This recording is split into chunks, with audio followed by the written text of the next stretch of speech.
Brasil tem regras que organizam os eleitores e as eleitoras para que regularizem o título, normas na distribuição de urnas pelo país, leis que regem a partir da Constituição Federal para que o rito eleitoral ocorra no prazo e no tempo adequado.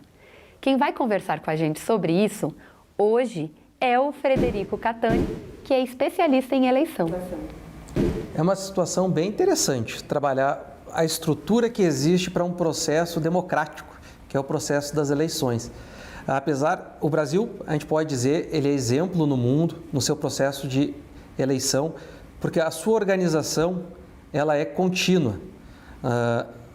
Só para dar um exemplo, eleições municipais de 2020, ainda existem situações de prefeitos eleitos sendo cassados e tendo que chamar novas eleições, quer dizer, a Justiça Eleitoral não parou mesmo após a eleição.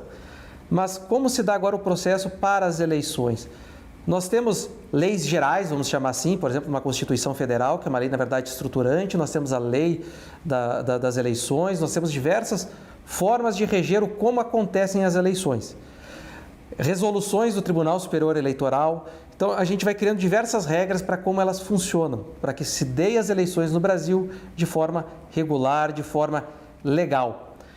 A gente pode dividir que as eleições elas vão existir tanto para a parte do Tribunal Eleitoral, que ele vai estar se organizando com as urnas, que ele vai estar se organizando com um processo prático mesmo de votação, receber o eleitor, registrar o voto, garantir que o voto foi registrado, que a pessoa saia de lá, o cidadão saia de lá com a garantia que fez o voto.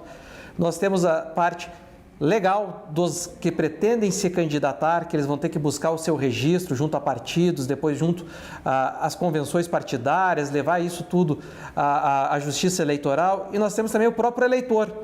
E esse é um caso muito interessante, porque por diversas vezes os eleitores perdem o prazo de se alistar, de se regularizar frente à Justiça Eleitoral e chegam mais próximos das eleições quando eles começam a dizer, preciso ver meu título, e não estão com eles regularizados e não conseguem fazer o seu voto. Ou já em novas cidades, novos lugares que eles moram, eles ainda estão presos a antigos endereços, porque dentro dos prazos de lei não foram se regularizar. Voltando à pergunta então, como é que as eleições se organizam no Brasil? A gente pode dizer que a gente parte de uma Constituição Federal, que é a nosso norte maior sobre as eleições.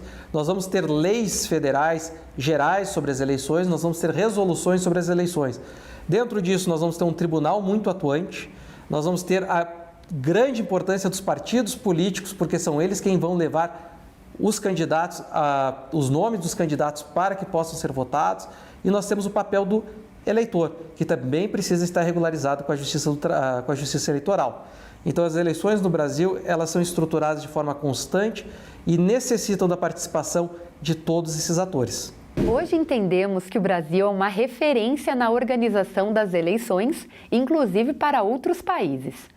Possui regras claras e prazos determinados para que os pleitos ocorram a cada 2 anos. Bacana, né? No próximo vídeo, vamos entender quais os cargos que estão na disputa para as eleições de 2022. Até lá, nosso voto, nossa voz.